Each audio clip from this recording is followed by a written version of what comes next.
La gestuelle, c'est très simple, il n'existe que 3 types de gestes. Vous voyez, c'est pas très compliqué, là, on en fait toute une science, mais en fait, c'est beaucoup moins compliqué que votre métier.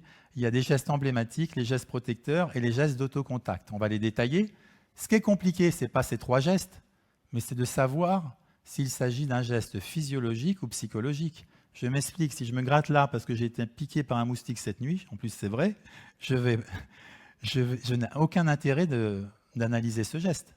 C'est un geste physiologique. Par contre, si au moment où vous m'annoncez quelque chose, je suis en train de mettre ma main sur ma tête ou de faire quelque chose avec mes bras, là, le timing, qui est très important en non-verbal, peut vous mettre la puce à l'oreille. C'est un geste qui a une signification, un sens caché. Il y a des gestes emblématiques plus subtils que d'autres. Je vous donne un exemple.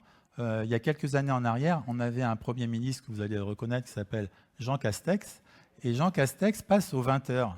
Et il dit, premièrement, je ne prendrai pas ce médicament. Deuxièmement, docteur, ce médicament ne fait pas d'effet. Et troisièmement, ah là là, là c'est un geste emblématique. Et vous imaginez, quand on passe aux 20 heures, on est détouré ensuite par les internautes qui s'endorment à cœur joie sur les réseaux sociaux pour détourner le propos du Premier ministre.